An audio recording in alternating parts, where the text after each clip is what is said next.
did in the data, there are second or triple or entries. So, ma'am, Which are the same amount, which are transacted on the same day, but let's say 100,000 is deposited to the side. yes, Then it's taken out. It goes to that side. yes.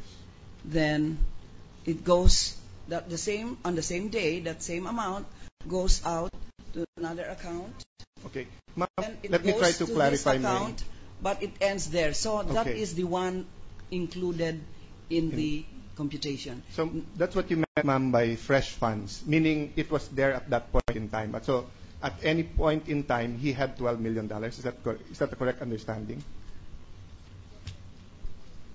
Meaning, ma'am, how much did he own? Covered transactions. That's Covered. Actually,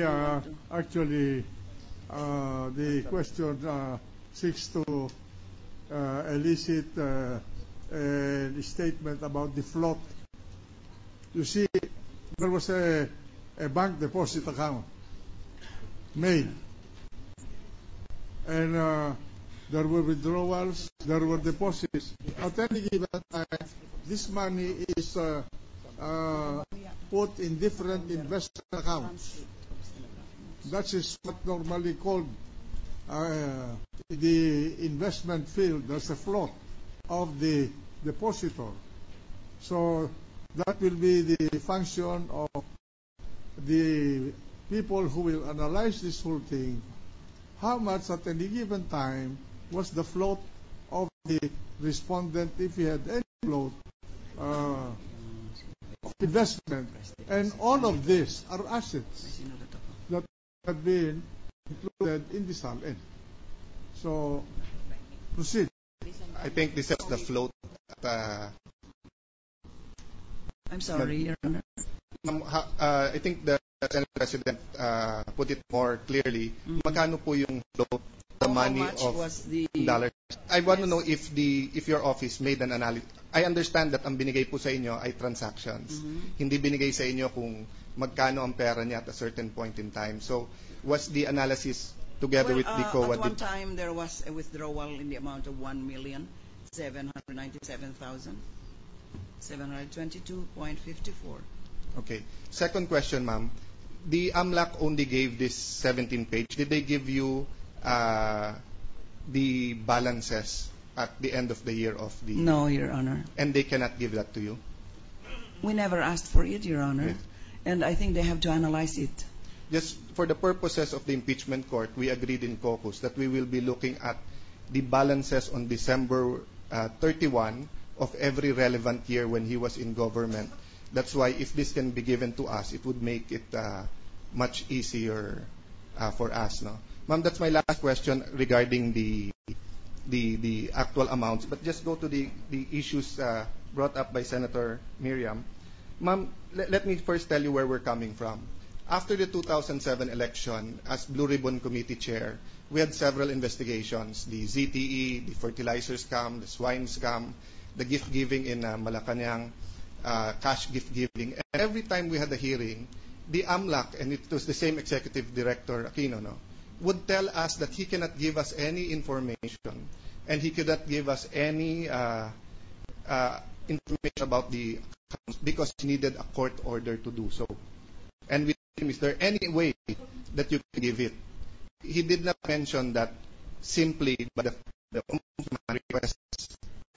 Having said that, being named Mercy, she was being criticized. You can investigate Supreme Court justices. You can investigate very clearly under Section 22 if it leads to an impeachment. That's clear, right, ma'am? Yes, Your Honor. Yeah. So can you investigate a criminal case, stop at the investigation, and not file the case? I think the phraseology of the law is that if an impeachable officer is being faulted for a criminal law, the law says, for a criminal offense, the law says that you have to wait for the termination of or the retirement or the resignation or the termination of service before you can file a criminal case. That's what the law says. And as a former Supreme Court Justice, that's important for judicial independence because you do not want losing litigants or people who want to pressure the courts to go to the DOJ or the Ombudsman and ask them to investigate justices while this is going on, right? Yes, Your Honor. So the question is, ma'am, it seems like it's a new interpretation to interpret the waiver in the, and if I may be allowed to read, the waiver in the SAL-N, which states that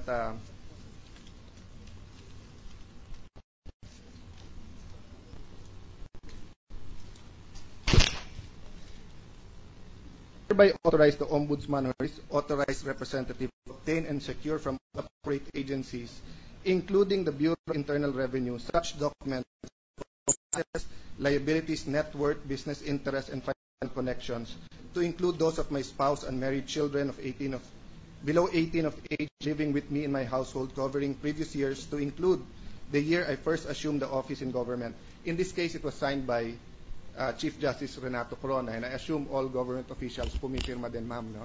Yes. Kaya ko po sinasabing bagong interpretation, kasi dati, yung mga previous ombudsman, ma'am, BIR lang ang tinitignan o ibang agencies, pero yung AMLAC, hindi nila kinukunan at sinasabing confidential kasi yung bank accounts.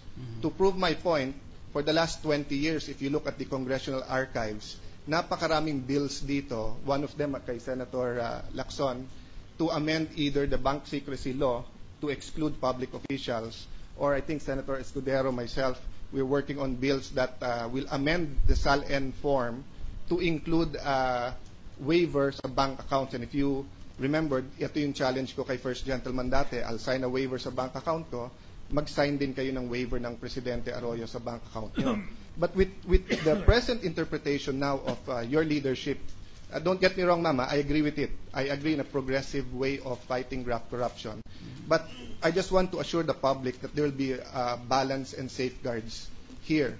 So, can I clarify? So the interpretation now of the Office of the Ombudsman is because of this waiver, taken together with your powers under the Constitution, you can simply write to AMLAC and ask about their bank Senator, that I'd rather past administration or against their enemies. So I guess what I'm driving at is that with this interpretation, say I support, will the Office of the Ombudsman have a protocol wherein, as you said a while ago, when the nature of the complaint calls for AMLAC to give you information, will it be an SOP, regardless if it is a foe or a ally of the present administration? I ask this, ma'am, with your record has been sterling in the Supreme Court, and I'm talking about all future ombudsman and the policy of the Office of the Ombudsman. So, ma'am, whether it is the fertilizer scam, whether it's the ZTE past administration, or let's say 2 weeks from now, there's suddenly a scandal with one of the departments, no? And one of the USECs is being alleged to deposit 50 million in his bank account as a lagay from ganyan. Will this now be a practice of the Office of the Ombudsman to write the AMLAC and ask them to give you the information? as long as there are lists that indeed Of questions. May I request the gentleman to wrap up? Sir, may be allowed one last. Yeah. Proceed. If you read, ma'am, the AMLAC law, as you said, no, it's maybe I should have I should ask the executive director of AMLAC, because That's what right. you simply did is to ask him for it and they gave it to you, no? But to ask for data for- buried yes. in the finance. the thing, ma'am, is that they're including to do some investigation in my own office without a warrant, and they cannot say, I have a waiver that you signed in your SAL-N and it was given to the Ombudsman, because I still have the right against unreasonable searches and there's no probable cause.